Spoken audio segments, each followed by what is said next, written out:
Magandang araw mga kagulay, welcome back sa akin channel. Greggy Farmer nga po pala ulit to. Bali nandito tayo sa pinaparecover natin mga kagulay. Kung mapapansin nyo, marami na talaga siyang dahon mga kagulay nung nakaraan. Sabi ko nagdadahon na siya. Baka yung mga iba sabi na hindi maano, pero ngayon eto mga kagulay, may panaka-naka ng bunga mga kagulay. Ayan o. Green na green yung calyx niya mga gulay. Natanggal na talaga yung yung severe na thrips at saka mites mga kagulay. Tapos may mga bulaklak na talaga siya mga kagulay. Ayan. Ayan. Marami na rin siyang bulaklak pero hindi pa bumubuka mga kagulay. Although may pangalan nito white flies. Pero titirahan natin yung formula yan mga kagulay. Yun si formula, kaya talaga si white flies mga kagulay ni formula. Pero dun sa thrips at saka mites mga kagulay, kinalulungkot ko mang sabihin sa inyo, hindi niya kaya mga kagulay. Pasensya na dun sa mga sa akin sa mga ginagamit ko. Hindi talaga kaya nung lalo na kapag severe na, hindi kinakaya. Pero sa white flies, kayang-kaya niya mga kagulay, yung Formula 1. Kumbaga itong video na to mga kagulay, update dito sa ating pinaparecover. Ito na siya mga kagulay. Yan, makikita nyo marami na siyang dahon, umakapal na siya.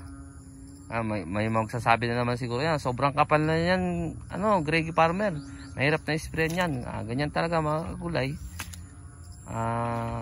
Pananatilihin na lang natin malinis. Pero kung titignan nyo, in-sprayan namin to ng pandamo, kaya medyo na na siya. Kaso lang inulan na naman ng inulan mga kagulay. Ang kaganda na lang pag ulan mga kagulay, talagang nadiligan naman siya. Yan titignan nyo mga bulaklak niya mga kagulay. Yan, mga bulaklak niya lumalabas mga kagulay. Mapapansin nyo rin siya na matutuloy siya kasi yung tangkay niya, yung calyx niya mga kagulay matataba. Yan, matataba yung mga calyx niya mga kagulay nung mga bulaklak natin. Yan siya.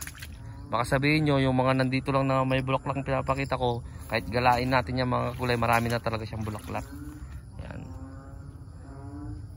Yan siya. Yan. Bukas, schedule ng abono doon mga kagulay sa maliit.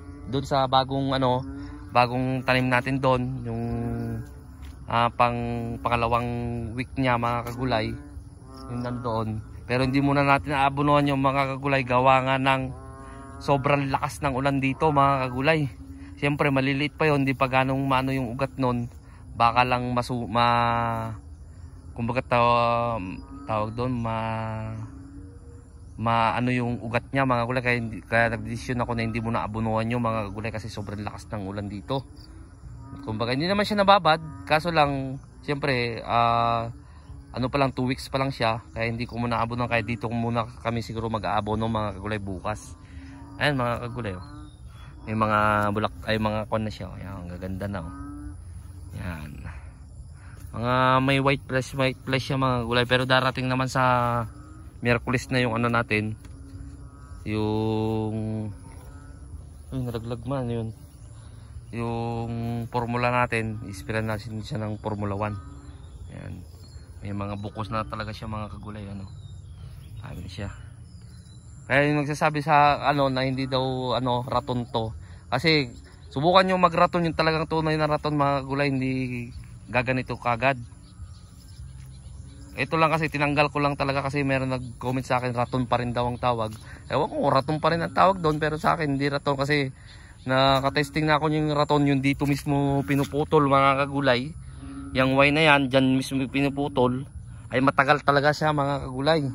Ito hindi siya matagal, mag-iisang buwan pa lang mga kagulay, pero ang kapal na. Yan, kapal na niya uli.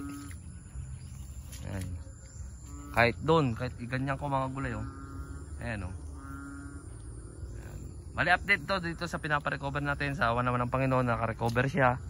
Sana nga magtuloy-tuloy na mga kagulay. Hindi na siya ng mga mites. Siguro hindi naman siguro ito ng mga mites gawa ng umuulan-ulan na dito sa amin. Ayan iaaraw siya ng 2 araw. Tapos uulan naman siya ng sunod-sunod mga kagulay. Hindi na makakapag-penetrate yung yung trips at saka mites kapag ganun mga kagulay. Lumalabas naman talaga yung mga ganun insekto mga kagulay kapag dire-diretsyong init, dire-diretsyong araw. Ito rin yung nahuli na natanggalan namin ng dahon. Maganda na rin siya mga kagulay. Yan, oh. Yan. Pasensya na kayo sa mga mga tumutugtog na palaka. Yan yung palatandaan talaga na sobrang lakas ng ulan dito. Kasi silabasan na sila. Yan. Yan, punta tayo dito para dito sa pinaka mga huling na patanggalan ng mga dahon mga kagulay at saka talbos. Ito kasi nauna to dito kaya medyo mas makapal dyan. Dito tayo.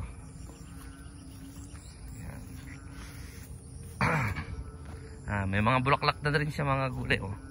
Yan, nakakatuwa lang siyang kasi bumalik na. Yan, may mga bulaklak siya, oh. Sa isang cluster, ganun pa rin, 3. Yan siya, yan, 4. Makikita nyo naman kung tutuloy siya o hindi mga gulay. Gawa ng ang calyx niya, yung tangkay ng bulaklak ay mataba. Yan ang palatandaan yan mga kagulay. Yan. Ito yung mga nahuling mga kagulay. Nahuli na tanggalan ng mga dahon. Yan siya. Yan. May mga bunga na siya mga kagulay. Oh. Yan. Ganda na yung bunga niya. Maalaga lang talaga, maburuhan. Tapos mapasalubungan ng pulyar. Ay maganda na yon mga kagulay. Gaganda na talaga siya. Ito pa mga kagulay. Oh. Ayan.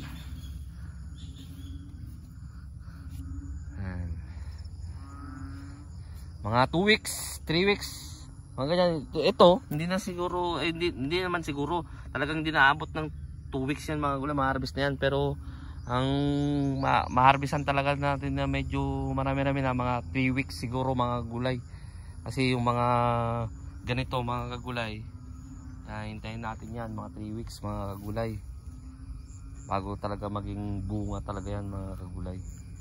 Ba't nabuhit na eh? Tanggalan mo to.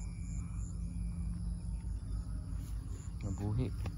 Yan mga gulay. Galagala ko muna kayo dito sa pinarecover natin. Kumbaga nasisiyahan ako mga kagulay. Gawa nga ng sawa naman ng Panginoon na napagbigyan tayo ng mga pa-recover tong ating talong mga kagulay. Kasi nga 4 na buwan pa lang to na nadali tayo ng kailan ba ito tinanim February? March, April, May, June, July. Magli5 buwan siya sa 22 mga kagulay Wow, mga magli5 buwan pa lang kasi ito mga gulay. Dito sa akin San Francisco dati 7 buwan, 8 buwan, ganun tumatagal mga kagulay. Yan. Gala-gala ko muna kayo dito mga kagulay. Pag umaraw talaga dito ng dire-diretso na naman, i-ispira na naman natin to mga kagulay ng ng pang damo para hindi na talaga siya mga kagulay, kasi hindi na kinakaya ng grass cutter mga kagulay kasi meron na naman doon mga kagulay, at saka umuulan-ulan, kaya kailangan mag-spray muna tayo ng pandamo kasi pag uminit na dire-diretso ng 2 araw para mapatay kagad itong mga damo na to mga kagulay. Ayan. Halagala lang tayo. Ayan. Ang kaanuhan lang dito mga kagulay kasi maraming nyugan dito mga kagulay. Mga nyug. Alam nyo naman yung mga nyug. Marami rin mga insekto yan. Minsan pumupunta dito. Ayan.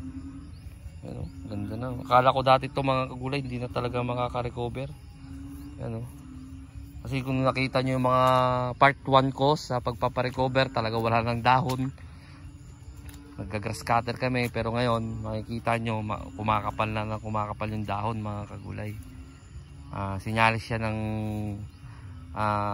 bumabalik na talaga siya. Ayun po, bunga niya mga kagulay. May mga pangilan-ilan na bunga mga kagulay. Pero yan, hindi pa natin mabibenta siguro yan kasi mga ilan-ilan pa lang, ilang kilo pa lang naman yan kapag harvestin. Mga 3 weeks nga mga kagulay, 2 weeks mga ganyan ang hihintayin para natin dito. Bali papatak pa rin siya ng ng 45 days pala mga kagulay. Parang nagtanim din ng panibago. Pero okay lang yun mga kagulay. Kasi wala na magtanim pa naman ng panibago dito. Tapos may tanim pa naman doon, kaya pinarecover din to. Kasi yun nga, sabi ko maglilimang buwan pa lang to, sayang naman. Kaya pinarecover muna natin mga kagulay. Ayan. Napapahaba na tong video natin mga kagulay. Sa bago pa lang sa munting channel ko, huwag nyo kalimutan mag-subscribe. At i-click nyo na rin po yung notification bell para updated kayo lagi sa gagawin kong video tungkol dito sa katulad dito sa pagpaparecover ko, doon sa pagtatanim ko doon sa kabila. Ano ko naman kayo doon, 2 weeks na yun mga kagulay.